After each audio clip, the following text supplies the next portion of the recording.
Assalamualaikum warahmatullahi wabarakatuh. Saya Ednur Anissa dengan NIM 2402010008. Di video kali ini kita bakal nge-review semua materi di mata kuliah Rekayasa Perangkat Lunak dari pertemuan 1 sampai 14.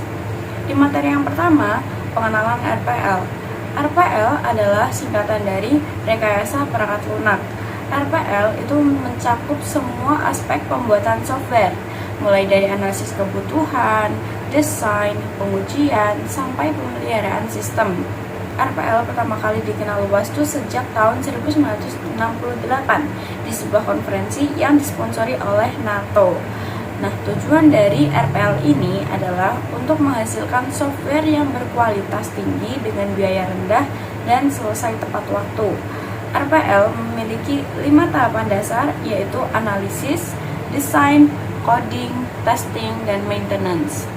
Selanjutnya, materi yang kedua adalah analisis kebutuhan. Analisis kebutuhan merupakan tahap paling krusial dalam RPL. Kenapa? Karena kalau kita melakukan kesalahan di tahap ini, dampaknya itu akan menjalar ke semua tahap berikutnya, dan biayanya juga bisa membengkak berkali-kali lipat. Ada 2 jenis kebutuhan yang harus kita pahami. Yang pertama, kebutuhan fungsional, yaitu apa aja yang harus bisa dilakukan oleh sistem, seperti fitur-fiturnya apa aja, kayak gitu. Terus yang kedua ada kebutuhan non-fungsional, yaitu batasan kualitas sistem, seperti kecepatan, keamanan, dan kapasitas. Nah, setelah menganalisis, kita masuk ke desain sistem. Ada desain umum pakai DFG dan desain rinci untuk programmer. Selanjutnya, materi yang ketiga adalah model-model proses. Di materi yang ketiga membahas tentang model-model proses pengembangan software. Pada intinya, bagaimana cara kita membangun software secara terstruktur. Ada beberapa model populer kayak waterfall. Waterfall itu memiliki urutan bertahap dari atas ke bawah. Terus ada model spiral, memiliki analisis resiko di setiap putarannya. Terus ada prototype, menyesuaikan dengan keinginan pengguna. Dan ada RAD, yaitu pengembangan cepat untuk proyek yang waktunya terbatas. Seperti itu. Nah, intinya tuh nggak ada satu model yang cocok untuk semua situasi. Pilih sesuai dengan karakteristik proyeknya. Terus selanjutnya materi yang keempat ada Agile Development. Di materi yang keempat ini kita masuk ke metodologi modern yang sekarang banyak dipakai di industri, yaitu Agile.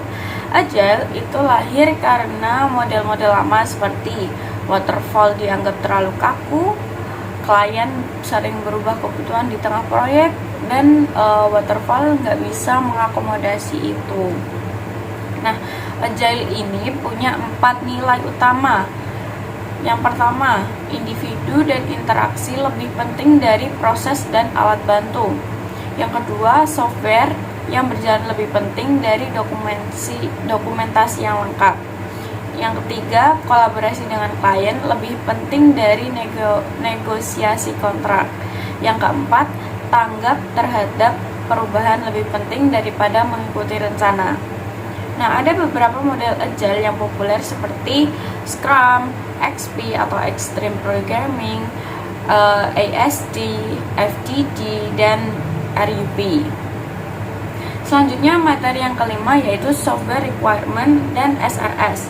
Software Requirement dan SRS atau Software Requirement Specification, SRS itu adalah dokumen formal yang menyatukan pemahaman antara klien dan developer. Jadi ada tiga jenis persyaratan. Yang pertama fungsional, apa yang dilakukan sistem. Yang kedua non fungsional, seberapa baik sistem melakukannya. Yang ketiga domain, batasan dari industri atau bidang tempat sistem digunakan. Pada intinya SRS yang baik itu harus jelas, lengkap, tidak ambigu, dan mengikuti standar seperti IEEE gitu. Selanjutnya, materi yang keenam adalah rekayasa sistem. Rekayasa sistem itu cara terstruktur untuk merancang dan mengelola sistem yang kompleks. Anggap aja seperti seorang arsitek yang tidak hanya mendesain tampilan, tapi juga memastikan listrik, struktur, dan keamanan gedung itu semuanya udah oke. Sebuah sistem berbasis komputer itu terdiri dari 4 komponen utama. Yang pertama software, hardware, people atau manusia, dan database. Nah, ada 2 jenis rekayasa sistem. Yang pertama business process engineering yang fokus pada kebutuhan bisnis, dan yang kedua product engineering yang fokus pada produk yang mau dijual. Terus yang selanjutnya materi yang ketujuh adalah perancangan arsitektur. Perancangan arsitektur perangkat lunak yaitu membuat cetak biru sebelum mulai coding. Jadi ada 4 jenis perancangan. Yang pertama itu perancangan data, yaitu struktur database kayak gitu. Terus yang kedua adalah perancangan arsitektur, kayak kerangka besar sistemnya. Terus yang ketiga ada perancangan antarmuka, yaitu tampilan untuk pengguna. Yang keempat perancangan prosedural, yaitu logika dan algoritma. Nah, model arsitektur sendiri itu ada beberapa, kayak data center, object oriented, layered, call and return, dan data flow. Nah, masing-masing itu punya karakteristiknya tersendiri. Selanjutnya materi yang ke-8, pemodelan sistem. Jadi pertemuan 8 itu membahas tentang pemodelan sistem, yaitu cara kita menggambar sistem secara abstrak sebelum membangunnya. Nah, alat utamanya itu adalah UML atau Unified Modeling Language. Nah, ada 4 tipe model. Yang pertama konteks model, itu menunjukkan batas sistem. Terus ada interaction model, siapa yang berinteraksi dengan apa. Terus menggunakan use case atau sequence diagram. Terus yang ketiga ada structural model, yaitu susunan komponen yang biasanya dipakai di class diagram. Terus yang keempat ada behavior model, bagaimana sistem bereaksi terhadap data atau kejadian. Ada juga yang namanya robustness analysis, yaitu jembatan antara analisis dan desain menggunakan objek bertipe boundary control dan entity. Selanjutnya adalah materi yang ke-9, yaitu model proses lanjutan. Model itu sebagian besar dibagi jadi 2 kategori. Yang pertama model preskriptif yang terstruktur seperti waterfall, incremental, dan RAD. Terus yang kedua ada model evolusioner yang adaptif seperti prototyping, spiral, dan concurrent development. Ada juga unified process, yaitu model berbasis UML yang bersifat interaktif dan dengan 4 fase, yaitu inception, elaboration, construction, dan transition. Terus selanjutnya ada materi yang ke-10, yaitu studi kasus arsitektur B2B. Di pertemuan 10 adalah studi kasus nyata tentang perancangan sistem e-commerce B2B. Di sini kita diajarkan cara memilih arsitektur yang paling tepat melalui analisis trade-off. Ada 5 alternatif yang dievaluasi, yaitu pipe and filter, OODUML1, OODUML2, dan abstract data type, implicit invocation. Setiap alternatif itu dinilai dari sisi performa, kemudahan pengembangan, pemeliharaan, reusabilitas, dan portabilitas. Hasilnya, OODUML2 terpilih sebagai yang terbaik dengan skor tertinggi karena mudah dikembangkan, reusable, portable, dan punya manajemen memori yang efisien. Selanjutnya materi yang ke-11, yaitu sistem terdistribusi. Jadi sistem terdistribusi itu kumpulan komputer yang saling terhubung untuk berbagi data dan sumber daya meski letaknya itu berjauhan. Jadi jaringan itu dibedakan dari ukurannya, mulai dari miniatur small, LAN untuk jaringan lokal seperti kampus, hingga WAN untuk jaringan antar kota bahkan antar negara. Ada dua pendekatan koneksi. Yang pertama, closely coupled, jarak dekat transfer data super cepat, dan yang kedua adalah loosely coupled, jarak jauh via jaringan. Yang paling menarik di pertemuan adalah konsep middleware, perantara yang memungkinkan aplikasi di komputer berbeda bisa saling berkomunikasi. Jenisnya itu ada RPC, MOM, dan ORP. Selanjutnya materi ke-12, desain antarmuka pengguna atau UI design. Ada 3 aturan yang jadi fondasi desain UI yang baik. Yang pertama, beri kendali kepada pengguna atau sediakan pilihan kayak tombol undo dan opsi kustomisasi. Terus yang kedua adalah kurangi beban memori pengguna, kayak tampilkan semua informasi yang dibutuhkan di layar, jangan paksa pengguna untuk mengingat-ingat lah.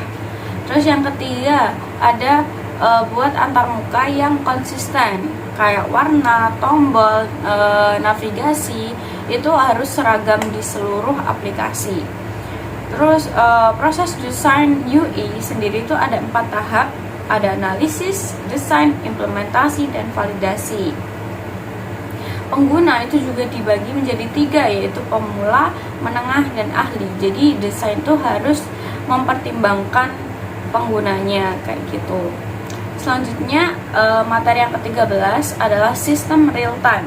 Sistem real time itu sistem yang harus merespon kejadian dalam waktu yang sudah ditentukan. Ada 2 jenis utama. Yang pertama hard real time, deadline wajib dipenuhi, tidak ada toleransi. Contohnya sistem kendali pesawat atau rem ABS. Terus yang kedua ada soft real time, deadline yang diusahakan tapi sedikit keterlambatan masih bisa ditoleransi. Contohnya streaming video atau reservasi tiket online. Nah, sistem real time itu mengelola waktu dengan teknik polling, interrupt, atau threading. Untuk penjadwalannya itu menggunakan algoritma seperti RMA dan EDF. Nah, sistem ini itu juga butuh sistem operasi khusus yang disebut RTOS atau Real Time Operating System. Selanjutnya materi yang ke-14 OOAD dan UML. Nah, di materi yang terakhir OOAD atau Object Oriented Analysis and Design plus UML. OOAD melihat sistem sebagai kumpulan objek yang saling berinteraksi. Konsep dasarnya itu ada 5, kelas dan objek. Kelas adalah cetakannya dan objek itu adalah hasil nyatanya. Terus yang kedua ada encapsulation, data dan fungsi dibungkus dalam objek. Terus yang ketiga ada inheritance, kelas anak mewarisi sistem dari kelas induk. Terus yang keempat ada polymorphism, satu nama fungsi bisa digunakan dengan berbagai cara. Terus yang kelima ada asosiasi dan agregasi, hubungan antar objek. Nah, untuk mendokumentasikan semua ini secara visual itu kita pakai UML yang punya 8 jenis diagram utama. Yang pertama ada use case, class activity, sequence, state card, collaboration, komponen, dan deployment diagram. Oke, itu tadi review materi mata kuliah rekayasa perangkat lunak dari pertemuan 1 sampai 14. Mulai dari pengenalan FPL, analisis kebutuhan, model-model proses, agile, rekayasa sistem, dan lain sebagainya. Nah, semuanya itu saling berkaitan membentuk pemahaman utuh tentang bagaimana software itu dibangun secara profesional. Selebihnya mohon maaf apabila ada kesalahan dalam penjelasan. Terima kasih sudah menonton sampai akhir. Assalamualaikum warahmatullahi wabarakatuh.